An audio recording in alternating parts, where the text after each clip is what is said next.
It's the early 19th century, and the world is on the brink of a monumental transformation.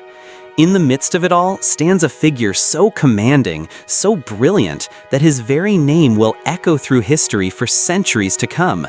Napoleon Bonaparte, the Emperor of France, the general who once conquered much of Europe, the visionary leader whose rise from modest beginnings to the throne of Europe has fascinated generations. Born on August 15, 1769, on the island of Corsica, Napoleon was a man of remarkable ambition and cunning. He was not of noble birth, but his intellect and military prowess would soon propel him to the top of the French military hierarchy.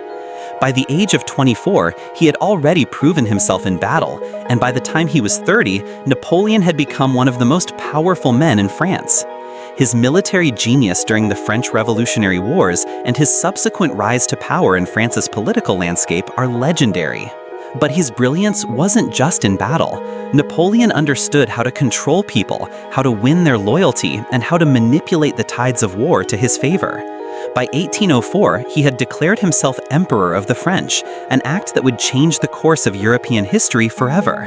His empire stretched from Spain to Russia, and at its peak, it seemed as though Napoleon's dominance would last for eternity. However, no empire remains unchallenged forever, and Napoleon's quest for control would eventually lead to his downfall.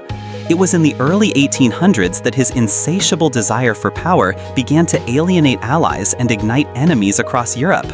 His disastrous invasion of Russia in 1812 and the subsequent defeat at the Battle of Leipzig in 1813 marked the beginning of the end. The once feared emperor was now a man on the run. In 1814, Napoleon was exiled to the small island of Elba, located in the Mediterranean. But his exile wasn't to last. In 1815, he escaped from Elba and returned to France, where he regained control of the nation for a brief period known as the 100 Days. His return would be short-lived, though. In June 1815, he faced a decisive defeat at the Battle of Waterloo, ending his reign and sealing his fate. This defeat led to Napoleon's final exile, this time to the remote island of Saint Helena, located in the South Atlantic Ocean. It was here, on this isolated island, that the mysteries surrounding his life and death would begin to unfold. Napoleon arrived on Saint Helena in 1815 a broken man. He was no longer the formidable general who had once conquered Europe. Now he was a prisoner of the British, his every move monitored by his captors. Saint Helena, a barren and isolated place, would be Napoleon's home for the last 6 years of his life. He lived in a modest residence, Longwood House, surrounded by a small entourage of loyal followers. Yet, despite the seeming tranquility, it was during this time that rumors began to swirl about his health, his behavior, and most of all, his death. Napoleon Bonaparte died on May 5, 1821, at the age of 51. The official cause of death was stomach cancer. But from the moment his body was laid to rest, a cloud of suspicion began to hang over the circumstances of his death. Was it truly cancer that took him, or was there something more sinister at play? Theories abound, ranging from deliberate poisoning to foul play orchestrated by his enemies. The rumors began almost immediately, and they have never stopped. This is where our story begins, not with his rise to power, but with the strange, unsettling circumstances surrounding the end of Napoleon Bonaparte. What truly happened to him on Saint Helena? Was his death natural, or was it the result of a conspiracy that has remained hidden for over 2 centuries? The stage is set for a tale filled with intrigue, betrayal, and a quest for answers. As we explore the mysterious death of Napoleon Bonaparte, we'll unravel the theories, the people, and the events that led to his final moments. And perhaps, in doing so, we'll uncover something that has remained a mystery for far too long. Napoleon's death on May 5, 1821 marked the end of an era, but it was also the beginning of an enduring mystery. The official cause of his death, as recorded by his physician, Dr. Francois Carlo Antamarchi, was stomach cancer. This was a plausible explanation, given the symptoms Napoleon had displayed in his final months on Saint Helena. He had suffered from severe stomach pains, nausea, and vomiting, which seemed consistent with a condition like gastric cancer. Furthermore, a post-mortem examination confirmed that the lining of his stomach appeared to be severely affected, leading many to accept the diagnosis without question. Yet, even in the days immediately following his death, doubts began to emerge. While stomach cancer was a recognized condition in the 19th century, there were many who found the diagnosis curious, particularly in light of Napoleon's relatively young age. He was only 51 when he died. It seemed unusual that a man in the prime of his life, who had survived numerous battles, hardships, and even imprisonment, would suddenly succumb to such an illness. Moreover, there were strange inconsistencies surrounding the post-mortem examination. Some reports indicated that the autopsy was rushed and conducted under questionable circumstances, with no clear documentation of the procedures followed. The presence of certain substances in Napoleon's body also raised suspicions. His stomach, for instance, was unusually dark and ulcerated, which could have indicated something more than just cancer. But this wasn't the only reason for skepticism. Napoleon's father, Carlo Bonaparte, had died of stomach cancer when Napoleon was just a boy, and it is known that the Bonaparte family had a history of gastrointestinal issues. Still, many found it hard to believe that such a diagnosis could account for the sudden decline of a man who had appeared relatively healthy just months before his death. Despite these doubts, the diagnosis of stomach cancer persisted for many years, and it became the accepted explanation for Napoleon's death. However, as we'll see, this was just the first layer of the mystery, a mystery that would deepen with the emergence of alternative theories, some far more sinister than anyone could have imagined. As Napoleon's death continued to be scrutinized in the years after his passing, a darker theory began to take shape. What if his death wasn't a natural one? What if the great emperor of France, brought down by a series of battles and political defeats, had finally met his end at the hands of his enemies? Some historians and theorists began to suggest that Napoleon was, in fact, poisoned. This theory has its roots in the fact that Napoleon's final years were marked by more than just physical decline. Those who were close to him on Saint Helena reported strange occurrences in the months leading up to his death. Napoleon's health, which had seemed to deteriorate at an alarming rate, was accompanied by subtle signs that hinted at foul play. His complexion turned a peculiar yellow, and his once sharp mind seemed clouded at times. It was as though someone or something was slowly sapping his life force. One of the earliest proponents of the poisoning theory was a man named Dr. John Stocco, a British physician who had spent time on Saint Helena. According to Stocco, Napoleon's symptoms didn't quite match those of stomach cancer. Instead, they were more consistent with arsenic poisoning. This conclusion was not just speculative, it was based on evidence that would surface many years later, pointing to the possible presence of the toxic substance in Napoleon's remains. In 1961, a study conducted by the British chemist Dr. James S.C.R. Baird brought this theory to the forefront. Baird's team analyzed samples taken from Napoleon's hair and found an unusually high concentration of arsenic. While arsenic was a common poison in the 19th century, it was also used in various household products and treatments, making it difficult to pinpoint its exact source. However, Baird's findings were shocking enough to reopen the case. The levels of arsenic found in Napoleon's hair were far above what would be considered normal exposure. Baird's research led him to propose that Napoleon had been slowly poisoned over a long period, with the arsenic building up in his system. The possibility that Napoleon's death had been the result of a deliberate act of poisoning began to gain traction. But who would have had the motive to poison the once mighty emperor? One theory suggested that the British, who had exiled Napoleon to Saint Helena after his defeat at Waterloo, might have played a role. After all, Napoleon's presence on the island was an embarrassment to the British Empire. Keeping him alive could be dangerous, especially if he were to regain any measure of power or influence. If Napoleon was poisoned, it would have been an easy and discreet way to remove a persistent threat without resorting to execution. However, this theory isn't without its complications. Some argue that poisoning would have been too risky, especially for a power as sophisticated as Britain. The British authorities on Saint Helena had a vested interest in maintaining a sense of propriety, and a death by poison could have raised suspicion. Moreover, the fact that Napoleon was closely monitored by a number of guards and doctors makes it seem unlikely that someone could have slipped poison into his food or drink without detection. Still, the arsenic theory gained momentum, and many historians began to revisit the idea of foul play. They pointed to Napoleon's final years as a man growing increasingly paranoid and suspicious of those around him. His isolation on Saint Helena, coupled with his deteriorating health, may have made him vulnerable to a covert plot. Napoleon was surrounded by a small group of trusted individuals, but not all of them were beyond reproach. The idea of poisoning wasn't limited to the British either. Another theory suggested that Napoleon's enemies within France, those who opposed his reign and his return during the 100 Days, may have played a role in orchestrating his death. These individuals may have seen his return as a threat to their own power, and perhaps saw assassination as the only way to end Napoleon's influence for good. Over the years, other potential suspects were proposed. Some historians speculated that certain members of Napoleon's inner circle, those who were tasked with overseeing his captivity, might have had motives to see him dead. They argued that Napoleon's growing bitterness and complaints about his captivity made him an unpopular figure, even among his close followers. Regardless of who may have had a hand in Napoleon's death, the poisoning theory raised new questions about the true nature of his demise. Was Napoleon truly the victim of a slow, calculated murder, or was his death simply the unfortunate consequence of a cancerous growth that ravaged his body?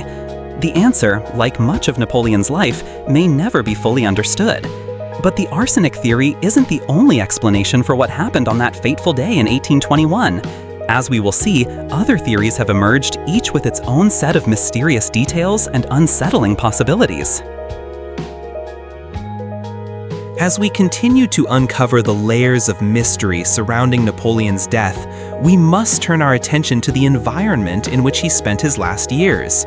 Saint Helena, the island that would become both his prison and his final resting place, was an isolated and unforgiving place. Situated in the South Atlantic Ocean, over 1,200 miles from the nearest landmass, Saint Helena was a desolate speck of land with a harsh climate and difficult living conditions. Many historians and medical professionals have speculated that the island's physical environment played a significant role in Napoleon's rapid physical decline. Saint Helena's climate was not conducive to health. The island had a damp, tropical atmosphere with frequent rains and high humidity, making it difficult to maintain any semblance of comfort or normality. The weather alone could have been a constant source of misery for Napoleon, whose once pristine health had already been worn down by years of battles, political intrigue, and confinement. Napoleon's residence on the island, Longwood House, was far from luxurious. It was poorly constructed, damp and drafty, with insufficient ventilation. The conditions in which Napoleon lived were far from ideal, and many of his companions remarked on the unbearable atmosphere within the house. Napoleon's servants often complained about the unsanitary conditions, and the dampness reportedly aggravated his already fragile health. His rooms were cold and uncomfortable, which may have contributed to the weakening of his body. Adding to the environmental strain was the lack of proper medical care on the island. While Napoleon did have a physician, Dr. Antomarchi, his presence was more symbolic than truly helpful. The doctor's role was limited, and the resources available to him were minimal. The lack of adequate medical facilities and professional expertise may have led to Napoleon's health deteriorating far more rapidly than it might have otherwise. Could the poor living conditions and lack of proper treatment have been the silent killers of Napoleon, slowly exacerbating his symptoms and accelerating his demise? Napoleon himself was acutely aware of the harsh conditions on Saint Helena and often expressed his dissatisfaction. In letters to his family, he described the island as a tomb, a place that was slowly draining his life away. It wasn't just the physical discomfort that seemed to wear him down, it was the oppressive isolation and constant sense of hopelessness. Napoleon, a man who had once been at the center of world affairs, now found himself isolated and forgotten, a prisoner in a foreign land. The psychological toll this took on him cannot be underestimated. The combination of psychological and physical strain may have played a significant role in his decline. His health issues were aggravated by the emotional weight of his imprisonment, which weighed heavily on his mind. There are accounts of him having episodes of depression and deep melancholy. The very idea of being trapped on this lonely island, far from Europe and from any chance of redemption, may have hastened the end for a man who was once known for his indomitable willpower. What's more, the island itself may have contributed to Napoleon's demise in a more indirect way. Several historians have pointed out that the climate of Saint Helena, with its damp, humid environment, could have encouraged the growth of certain microorganisms that were harmful to human health. Tropical diseases such as malaria, yellow fever, and dysentery were common in many parts of the world during this period, and it is possible that the island's climate played a role in weakening Napoleon's immune system, leaving him vulnerable to further complications. Though we may never know for sure the full extent to which the climate and environment of Saint Helena contributed to Napoleon's death, it is clear that the island's harsh conditions were a major factor in his physical decline. The weather, the dampness, the poor living conditions, all of these elements combined to create an atmosphere that could have been detrimental to anyone's health, let alone that of a man who had already been through so much. But even more chilling is the possibility that the environment was not just a passive factor in Napoleon's death. Could the conditions of Saint Helena, in their bleakness and isolation, have been used as a tool in the larger strategy to break the man? Were the British authorities, who had placed Napoleon in such an unforgiving location, aware of the toll it would take on his health? While there is no definitive proof that the British intentionally used the island's harsh conditions as a weapon, one cannot help but wonder whether they had a hand in contributing to the emperor's suffering. As we delve deeper into the mystery surrounding Napoleon's death, we must turn our attention to the people who were closest to him during his final years on Saint Helena. Napoleon was not alone on the island, and it's crucial to understand the dynamics between him and his inner circle to evaluate whether betrayal could have played a role in his demise. Napoleon's exile to Saint Helena wasn't a life of complete isolation. He was accompanied by a small group of loyal followers, some of whom had served him throughout his reign as emperor. Among them was his chief of staff, Bertrand, who was one of the most devoted of Napoleon's supporters. There was also his physician, Dr. Francois Carlo Antamarchi, the man who had conducted the autopsy after Napoleon's death and recorded the official diagnosis of stomach cancer. Alongside them was Napoleon's close confidant, the Polish Count de Las Casas, who wrote down his memoirs during their time on Saint Helena. But beneath the surface of this seemingly united group, tension simmered. Napoleon was known for his commanding personality, and his time in exile had done little to soften his demeanor. In fact, many accounts describe him as a man filled with bitterness and regret, ruminating on his past triumphs and failures. This emotional turmoil made him more difficult to deal with, even for those closest to him. In his final years, Napoleon often expressed distrust and frustration with his entourage. His bitterness grew as he contended with the reality of his situation, an emperor reduced to living under constant surveillance with no hope of returning to power. Napoleon's relationship with Dr. Antamarchi, for example, was far from harmonious. While the doctor was tasked with caring for Napoleon's health, their relationship was strained. Antamarchi, who had been appointed by the British to oversee Napoleon's medical care, was caught between his duty to his patient and his loyalty to the British Empire. Some historians suggest that Antamarchi, though not necessarily complicit in a plot to harm Napoleon, may have been swayed by the British authorities to play a role in ensuring the emperor's death.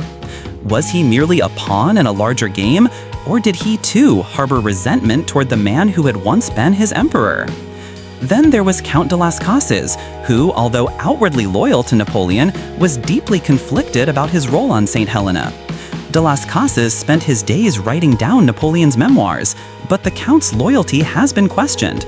Some scholars suggest that de Las Casas, seeing the growing futility of Napoleon's situation, may have turned against him, or at least distanced himself in subtle ways.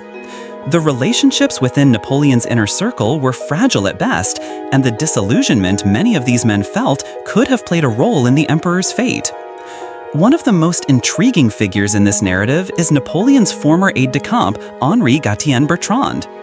Bertrand had been with Napoleon since the early days of his rise to power and had followed him through the highs and lows of his career. However, during their years on Saint Helena, Bertrand became increasingly disillusioned with his emperor. His relationship with Napoleon grew strained, and some suggest that Bertrand, like others, may have secretly desired Napoleon's demise. The idea that his closest supporters, driven by their own motives or fears, might have betrayed him casts a shadow over the mystery of his death. Then there was Count de las Casas, who, although outwardly loyal to Napoleon, was deeply conflicted about his role on Saint Helena. De las Casas spent his days writing down Napoleon's memoirs, but the Count's loyalty has been questioned. Some scholars suggest that de las Casas, seeing the growing futility of Napoleon's situation, may have turned against him, or at least distanced himself in subtle ways. The relationships within Napoleon's inner circle were fragile at best, and the disillusionment many of these men felt could have played a role in the emperor's fate.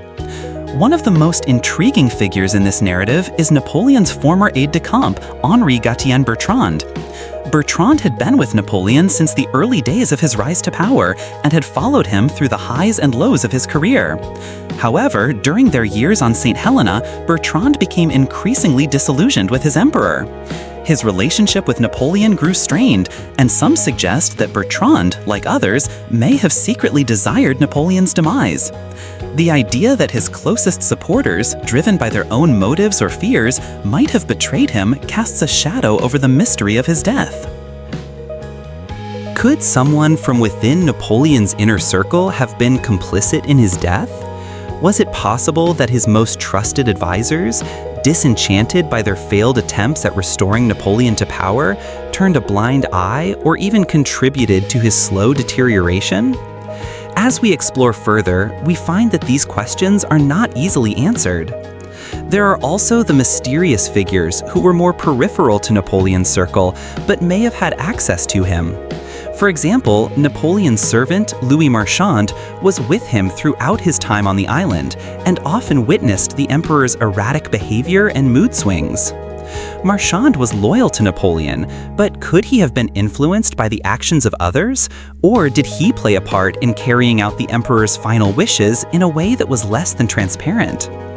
While it's difficult to draw definitive conclusions about who may have been responsible for Napoleon's death, one thing is clear: the relationships among those surrounding him on Saint Helena were far from ideal. There was no unified front, no group of men bound by undying loyalty to the emperor. Instead, there was a fractured web of individuals with their own desires, resentments, and motivations. Whether they actively participated in Napoleon's demise or were simply passive bystanders, their presence in his final days must be considered when trying to understand what happened. As we consider the possibility of internal betrayal, we also must question whether Napoleon's health was deliberately ignored or mishandled. Could his treatment have been influenced by someone who wished to hasten his decline? Or perhaps, in a darker scenario, someone within the circle may have intentionally exacerbated his suffering, knowing that the inevitable end would soon follow. Napoleon's time on Saint Helena was not just a period of exile. It was a complex, tense, and emotionally charged time in his life. The motives of his closest companions and the growing cracks in their loyalty add a layer of uncertainty to the mystery of his death. Was Napoleon truly abandoned by those who had once been devoted to him? Or did the once mighty emperor's downfall come at the hands of those he had trusted the most? As we explore the tragic end of Napoleon Bonaparte, it becomes evident that his death on Saint Helena has sparked a variety of conspiracy theories. While the official cause of death remains stomach cancer, and theories about poisoning and environmental factors have been discussed in detail, there are still other, more outlandish suggestions that refuse to fade away. These theories, ranging from the plausible to the fantastical, have kept Napoleon's death a subject of endless speculation, intrigue, and mystery. One of the most bizarre and intriguing theories comes from the idea that Napoleon did not actually die on Saint Helena at all. Instead, he escaped. Some historians and conspiracy theorists suggest that Napoleon faked his death and managed to flee the island with the help of a carefully orchestrated plot involving his inner circle. The argument for this theory is largely built on the notion that Napoleon, a man who had escaped captivity before, could have pulled off such a feat one final time. After all, he was known for his incredible ability to manipulate situations, deceive his enemies, and exploit weaknesses in his captors. The core of the theory lies in the idea that Napoleon's body was replaced with a decoy, perhaps a look-alike or even a carefully crafted replica, which was then buried in his place. Some proponents of this theory claim that Napoleon escaped aboard a ship disguised as someone else and made his way to a secret location, possibly in South America, where he lived out the rest of his days in hiding. This theory plays into the idea that Napoleon could never have been content to live in exile, and that his desire for power was so great that he would risk everything for the chance of a comeback.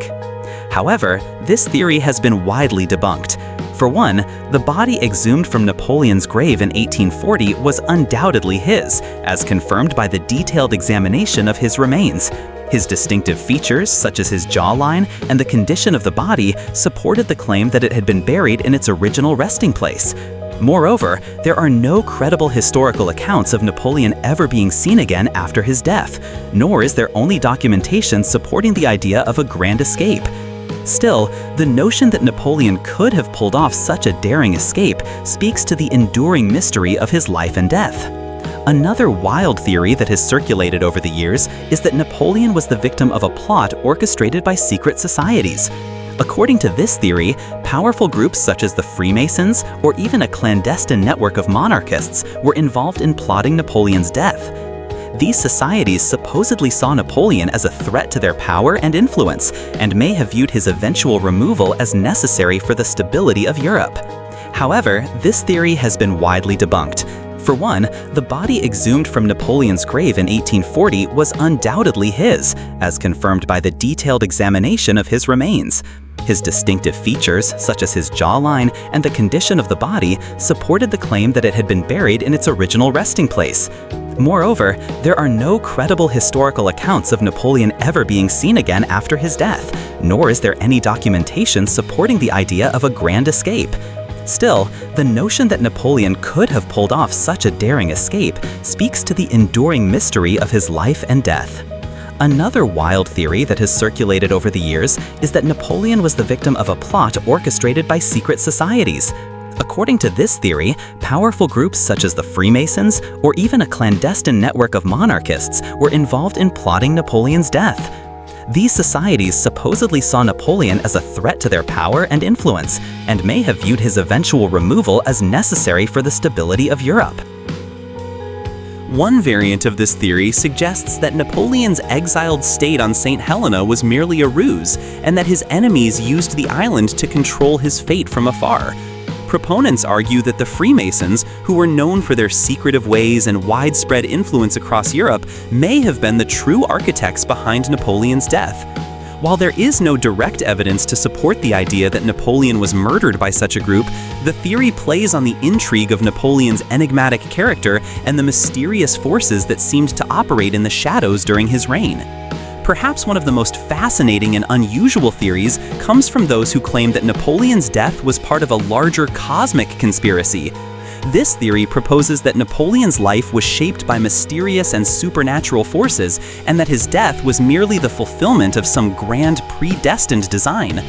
This theory is often linked with the idea of fate and destiny, suggesting that Napoleon, being a man of such extraordinary ability and ambition, was destined to fall at the hands of an unstoppable force, whether it be his own overreach or something more mystical. Some theorists even suggest that Napoleon's rise to power and his subsequent fall were guided by celestial or otherworldly beings. Napoleon himself was known to have had moments of introspection regarding his destiny, at times expressing a belief that he was divinely chosen to rule. But could it be that his destiny was not only written by the course of human events, but was also shaped by external mystical influences? According to some theorists, his death was not a natural occurrence, but the result of cosmic forces putting an end to his extraordinary life. While such ideas are clearly fantastical, they continue to captivate the imagination of those who are intrigued by Napoleon's larger-than-life persona. Napoleon's life and death seem to invite speculation that goes far beyond the realm of the historical and the rational, suggesting that even in death, the Emperor of France has a power to inspire the extraordinary. Even after all these years, these theories and others have continued to fuel debates, books, documentaries, and heated discussions among historians and enthusiasts alike. Whether it's the idea of a great escape, a secret society's hand in his demise, or a cosmic conspiracy, Napoleon's death remains one of the most enduring mysteries in world history.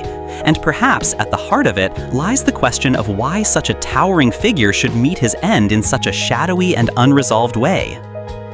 Napoleon Bonaparte's life, marked by his meteoric rise to power, military genius, and eventual fall from grace, continues to fascinate and captivate the world over 2 centuries later. His death on the remote island of Saint Helena in 1821 was not just the end of his reign, it marked the beginning of a mystery that still lingers today. Throughout the years, numerous theories have emerged, ranging from the plausible to the far-fetched. The official cause of death, stomach cancer, is the most widely accepted explanation, but even that conclusion remains steeped in questions. Some believe Napoleon's rapid decline and unusual symptoms point to arsenic poisoning, a theory that has gained traction thanks to the discovery of high levels of arsenic in Napoleon's hair. Others suggest that the island itself, with its harsh climate, poor living conditions, and lack of adequate medical care, played a role in his declining health, subtly contributing to his early demise. Still, there are those who argue that Napoleon's death was the result of betrayal from within his own inner circle, with loyal companions possibly complicit in a darker plot. And then there are the more outlandish theories, those that suggest Napoleon faked his death and escaped to live out his days in secret, or that his demise was orchestrated by shadowy secret societies or even guided by cosmic forces. These theories, while often fantastical, only add to the enigmatic nature of Napoleon's death, keeping his story alive in the realm of speculation and intrigue. The more we explore these theories, the clearer it becomes that Napoleon's death was as complex and mysterious as the man himself.